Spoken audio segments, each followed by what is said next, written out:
രാഹുൽ മാങ്കൂട്ടത്തിന് വിഷയം വന്നാൽ അത് കോൺഗ്രസിന് വലിയ തിരിവടിച്ചടിയാവുമ്പോൾ ഒരു 10 ദിവസം മുമ്പേ വരട്ടെ, അല്ലെങ്കിൽ 20 ദിവസം മുമ്പേ വന്നാൽ അത്ര വലിയ കുഴപ്പം വരത്തില്ല, ഇതങ്ങ് തേഞ്ഞു മാഞ്ഞു പോകും. അതിനിപ്പോൾ അറസ്റ്റ് ചെയ്തല്ലോ, രാഹുൽ മാങ്കൂട്ടത്തിന് അറസ്റ്റ് ചെയ്തു. പിന്നെ അതിന്റെ ബന്ധപ്പെട്ട അറസ്റ്റുകളൊക്കെ നടന്നു കഴിഞ്ഞതുകൊണ്ട് ഇനിയിപ്പോൾ അങ്ങനെ ഒന്നും വരാൻ സാധ്യതയില്ല എന്ന് പറഞ്ഞുകൊണ്ടുള്ള ഒരു രീതിയാണ് ഇപ്പോൾ കാണുന്നത്.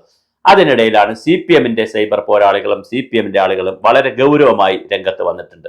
നീതി എവിടെ, അനീതിയാണ് നടക്കുന്നത്. ഇപ്പോൾ വളരെ പ്രധാനപ്പെട്ട ഒരു വിഷയം, രാഹുൽ മാങ്കൂട്ടത്തിൽ ഒരു സ്ത്രീയുമായി ബന്ധം വരുന്നു, ഫേസ്ബുക്ക് ബന്ധം വരുന്നു. ആ സ്ത്രീ വിവാഹിതയാണെന്ന് അറിഞ്ഞില്ല എന്ന് ആദ്യം രാഹുൽ മാങ്കൂട്ടത്തിൽ പറയുന്നു, പിന്നെ അറിഞ്ഞതായിട്ട് പറയുന്നു, ഒളിച്ചു വെച്ചതായിട്ട് പറയുന്നു, ഒളിച്ചു വെച്ചില്ല എന്ന് പറയുന്നു, ആ സ്ത്രീ ഡൈവോഴ്സ് ചെയ്തതാണ് എന്നുള്ളൊരു വാദം വരുന്നുണ്ട്. ഇതെല്ലാം നമ്മൾ അറിയുന്നില്ല, ഇങ്ങനെ ചർച്ചകൾ വരുന്നതാണ്.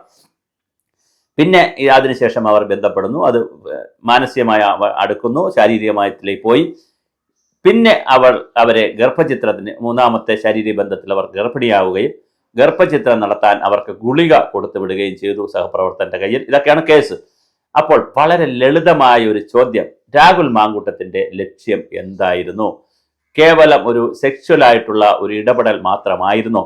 എങ്കിൽ എന്തുകൊണ്ട് രാഹുൽ മാങ്കൂട്ടത്തിൽ അങ്ങനെ ഒരു എഗ്രിമെന്റ് ഉണ്ടാക്കിയിട്ട് ഈ സ്ത്രീകളുമായി ബന്ധപ്പെട്ടില്ല? വിവാഹം കഴിച്ചോളാം, കല്യാണം കഴിച്ചോളാം, എൻ്റെ ഒരു കുഞ്ഞിനെ നീ പേറണം, അല്ലെ 5 കുഞ്ഞുങ്ങളെ നീ പ്രസവിക്കണം എന്ന് പറഞ്ഞു പോയാൽ അത് ബുദ്ധിമുട്ടുള്ള കാര്യമാണ്.